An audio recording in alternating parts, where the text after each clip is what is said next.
I am Todd Howard here at Bethesda Game Studios. You might know me from games like Skyrim, the Fallout series, and now Starfield, and I'm here to talk to Wired about some of the games that we've made.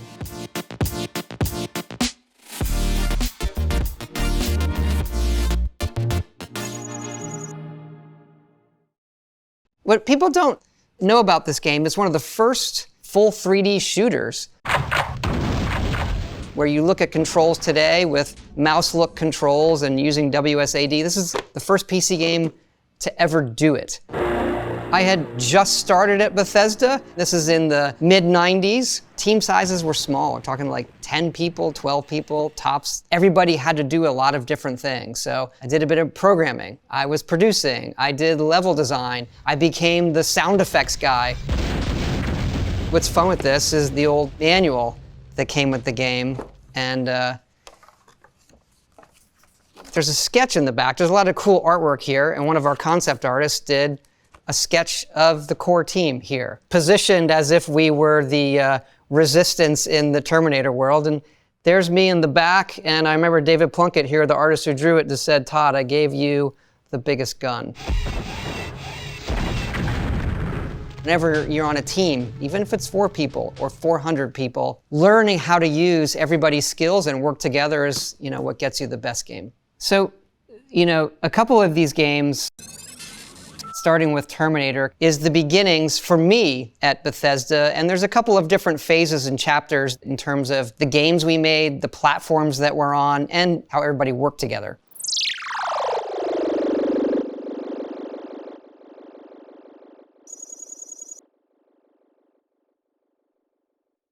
Daggerfall is a game where so much of it is a giant procedural world where we're relying on the computer to generate all of the content and put the individual things that we had built kind of in smart places around the world. Think about 3D today. That work is being done by GPUs. Here, it's all done on the CPU. How we built the world is we have a height map where you get a bunch of vertices at a certain period, and then you're building a height map for the landscape, and then instancing, building 3D objects that get replicated over and over on that height map. And believe it or not, it's how we build games today.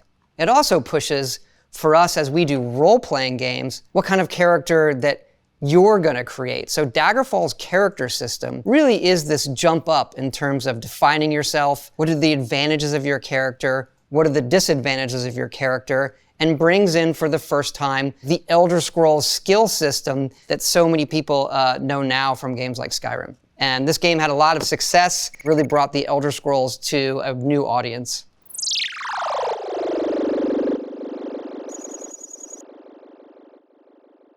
Redguard is the first game that I was the main project leader on. Didn't do that well. It's the last kind of DOS-based PC game that we made. It might be one of the last DOS games. It's right when 3D acceleration starts coming out. Really didn't hit a technology window or a gameplay style. It's listed as an adventure game, but it's a true genre mashup. It has some adventure game elements. It has action game elements. It has some role-playing elements. I guess you could say at that time, we started making a lot of games instead of focusing, and none of them turned out really, really great. And the company was in a really difficult position financially, and I did feel responsible, and I kind of stepped back from it and said, it's a really good game. Where did it not resonate? What's the takeaway? And it was just too conservative. We made a very, very small game. I think it's well crafted, but we weren't as ambitious as we could have been, and not what our audience we'd had at the time from Daggerfall and Arena really wanted from us when it came to the Elder Scrolls. The company's struggling. We probably have one more shot if we're gonna stay in business. So let's go all in.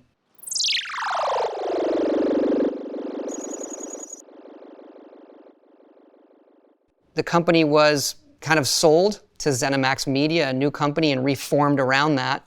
The decision came down, we're gonna have one team. It's gonna be under Todd, and we're gonna do Morrowind. We aimed very high. We were very, very ambitious to bring back the Elder Scrolls with a core team that we had, but taking the learnings from a game like Redguard, where we are hand building a world, but now we're doing it on a larger scale. compared to the games people know today. It's actually still very, very small, but it's very, very detailed. And the other big thing that comes with Morrowind, we finally took it to console. So if we go back to the year 2000, Microsoft is thinking about creating the Xbox.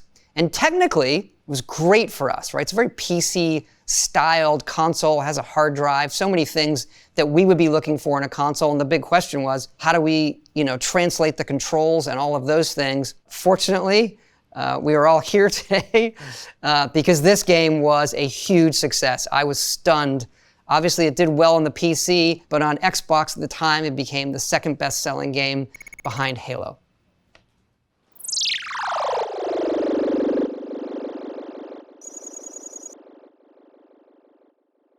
Instead of coming out with a quick sequel to Morrowind, why don't we take 4 years and really go ambitious again for the next console with hardware that doesn't exist. Team size now is getting up to around 60, 70 people. And this is a game where the core group from Morrowind was still here. We could build on that and be ambitious. We changed the technology hugely again, getting into pixel shaders, having to guess on hardware. So whenever you're doing technology in your own side of massive amounts of content and art and design, and then you have a moving hardware target, it's the most difficult game development or any type of exercise that you could do as it comes to tech. There was a moment we were making the game with Xbox where that console didn't have as much memory as we wanted. And when they finally called us and told us that they were doubling the memory on the console they were shipping, we threw a party here. And I have never seen programmers look so happy in my entire life. This was a game that, for many reasons, it vaulted us to an audience we had never expected to see on the PC and the Xbox. It comes out later on PlayStation. And it really starts this other era of games for us, the 360 era.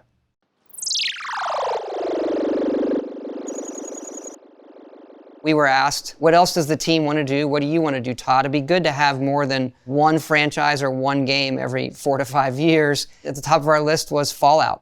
It was a series that we had loved, that had come out a while ago, and we were able to get the license. This game comes out, I believe, about 2.5 years only after Oblivion. Uses a very similar technology base that we had built. It's our second game on the Xbox 360. One of the things that happens with games is knowing your tools, knowing the level of technology, and getting your whole team used to working with that pays big dividends. It's also really special because we're picking up a franchise that we hadn't worked in before. It's very new for us, it's very exciting, but how is it going to resonate when we translate basically somebody else's work the way we would do it or the style of game that we enjoyed best? And this game was even more popular than Oblivion. Some of that audience came with us, and it also found an all-new audience because yes, there's post-apocalyptic things in movies and literature and games obviously, but really there's nothing like Fallout. It's the world before the bombs fall. This world where the view of the nuclear future is this utopia that then gets destroyed. And it also has my favorite beginning of a game. This idea that when you leave the vault, you had spent your whole life there, and how do you make the player feel that way? So us jumping through this montage of these periods of your life, I think it's on your first birthday in the game, when you're a baby and you're able to walk around, you press the button and the baby says, Dada. That's actually my son on his first birthday that I recorded saying that back to me. So, very special game for me. And that sits right with Oblivion.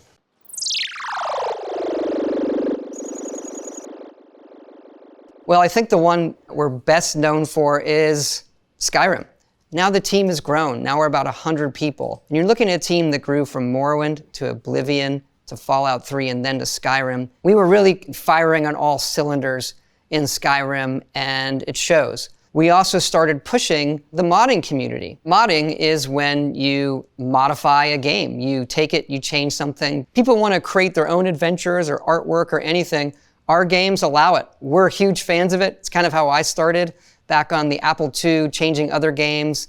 It's still a complicated role-playing game, but the number of people who had never played a game like ours, or some people not even any video game, they came to Skyrim. So that right there is kind of that 360 era for us with our role-playing games, where they find an audience that we never ever expected to find, a level of popularity, and us here learning how to make these games. The team's about 110 or so after Skyrim, and we set our sights on the next Fallout.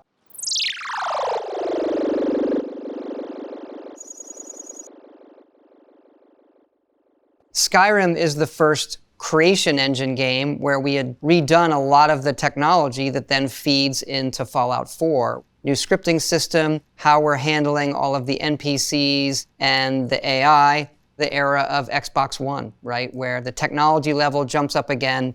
And we had a very, very dynamic world with this game. If you look back in Morrowind, we have NPCs that feel believable for that era, but they're pretty much standing around. They're signposts. As we go into Oblivion, we push that. The NPCs could wander around. They had day-night schedules. They went to bed. You could poison them by stealing all the food and then just putting poison apples around. They would decide to eat that. Fallout 4, it does feel like a good action game in your hands, but it has those RPG systems. Everything can be used for crafting or used in some respect. So everything you pick up has these base components. Build your own settlements, modify your guns, modify your power armor. Minute to minute, I think Fallout 4 is a huge success for us for just how a game feels in your hands. So we have Fallout 4, and then really an offshoot of Fallout 4 that is multiplayer. Every game we do, everyone asks us to do multiplayer. We usually decide, obviously, not to. With Fallout 4, we had gotten inspired by these online survival games a lot of us were playing. We said, well, if we ever did multiplayer for Fallout, that's how we would do it. You know, borrows a lot of systems from Fallout 4. It's the first game really where we do that, where you can see things from the previous game almost directly in it. You know, it's a brand new type of game, and I think as people know, we struggled. And despite its issues, we had a lot of successes. We built our own online platform from scratch. Sold really well. We had a core audience playing the game despite its problems who were telling us, we love this, please fix it. We joined with our community in having that communication about what would make the game better, how do we go about it, and us here learning how to get in a cadence and continue to update a game, put our heads down, do the hard work. And today, 5 years later, it is one of our most played games. Now a very big success for us, both in terms of what it's doing for players, but also it made us much, much better developers going through a difficult process.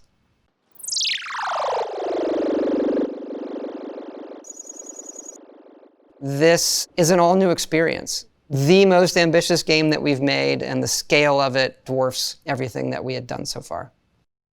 For a long time, we wanted to do a space game, something that I've wanted to do for a long time, and something new outside of Fallout and Elder Scrolls, an IP that hasn't existed. So we did our first new IP in almost 30 years. We started development right after Fallout 4. We knew we were going to redo the bulk of our technology. It borrows so much of what we've done in previous games, from the procedural generation in games like Daggerfall. We redid the base engine. That's the whole game loop. When people talk engine, they're talking about what is the inner core loop of the game and how all parts talk, not just the renderer. Most people see engine, they think graphics renderer. That's just one part. So we redid the graphics renderer. We had a whole bunch of new AI, new animation system. We have a different system just for crowds, new system for visual effects.